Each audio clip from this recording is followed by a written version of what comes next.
I think I pressed the wrong button. So let's try again. So the topic of the week's video is, why do people believe that recovery from ME CFS fibromyalgia is not possible? And I think this question was triggered by people in some of the forums, perhaps on the Optimum Health Clinic Facebook page, people going in and, being negative about recovery and either making criticism of people that saying they have recovered or things that have helped them, or just being generally negative towards the idea of people trying things or doing things that may be supporting the path of recovery. So why do I think that there are people which are so negative towards the idea of recovery? Well, I think a few things. And I think the first thing is that in the path of their recovery, they have tried a lot of things that haven't helped them. And they therefore, because they haven't recovered, they haven't made progress, they therefore believe that it's not possible for them to recover. And indeed, their rejection or resistance of other people talking about the possibility of recovery is that they are scared, ultimately, of that experience of getting your hopes up, investing your heart, your faith, your belief that something's going to help you, then it doesn't. And then on the other side, that's emotionally difficult to get through the other side of. And so after a while, people that are ultimately very positive people in their nature can become very suspicious and negative about the idea of making recovery, not because they don't want recovery, because they desperately do want recovery, but they are struggling with the emotional impact of having to deal with the consequence of having another thing that they dreamed was going to help them that hasn't helped them.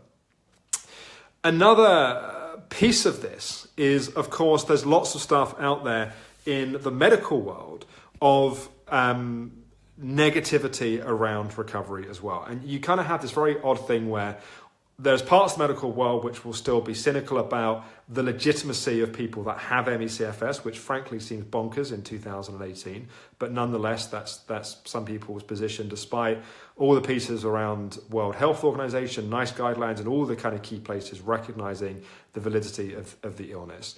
But nonetheless, there's this position of there's nothing wrong with you to you have an illness that there's no answer for.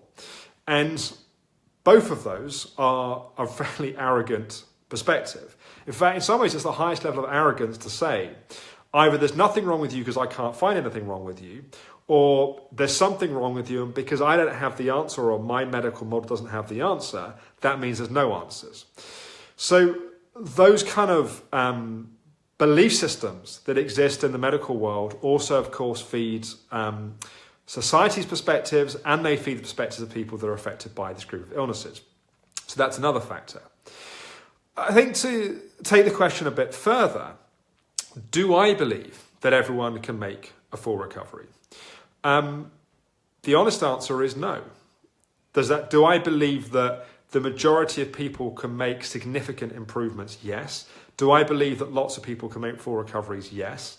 But do I believe that all of the answers to everyone impacted by ME CFS and fibromyalgia already exist? No, I don't. I think we're evolving understanding all the time. Do I believe that I and the Optimum Health Clinic know everything that is currently known in the world about ME CFS and fibromyalgia now? No, I don't.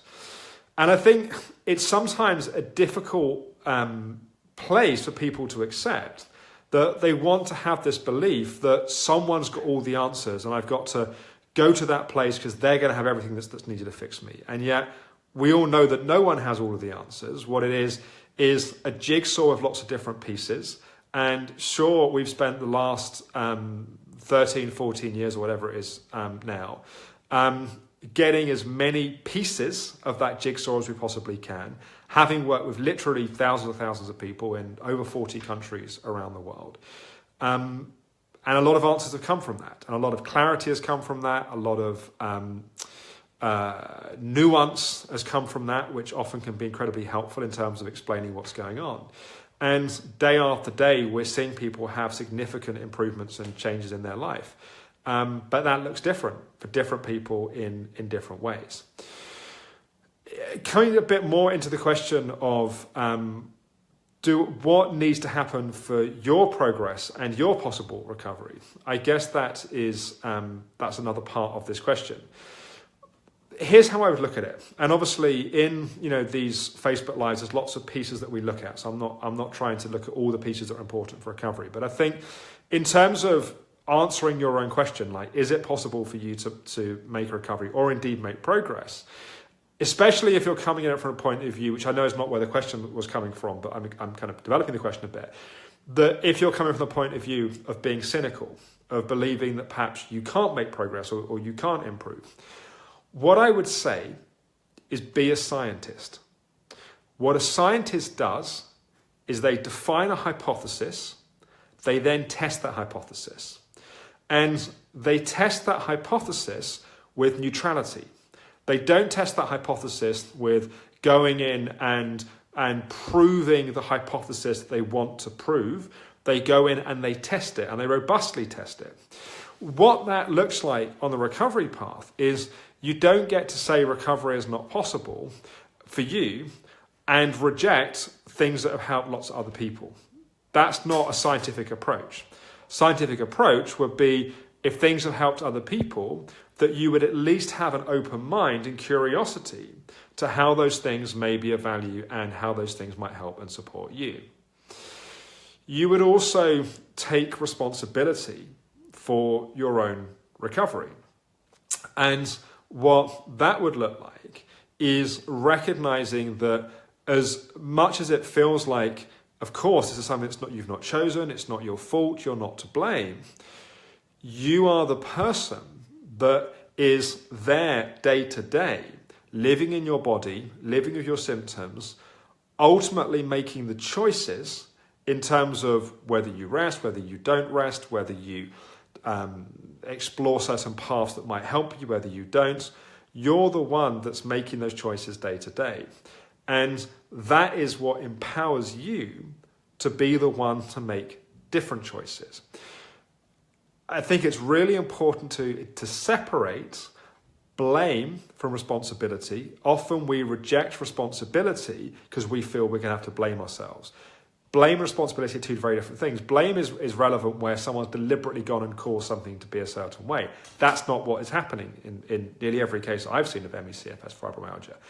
But by taking responsibility, that empowers us to be able to make different choices and to be able to be a scientist, to be able to go out and, if we believe it is not possible for us to recover, to test the hypothesis, to find the things that have other people claim to be helping them, and to see, is it possible those things that could help us? And sometimes, yes, that can be expensive and that can be complicated. But for example, here at the Optimum Health Clinic, we put out a great deal of information on these Facebook Lives, on YouTube, and different places. There's a lot of stuff that you can start to experiment with and explore from the content that's there.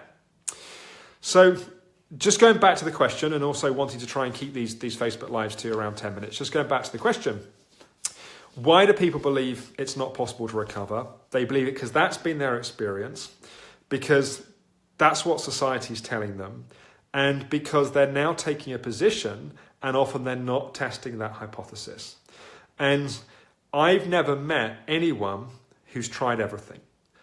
I've met a lot of people that have sat down in a consultation and claimed, I've done everything.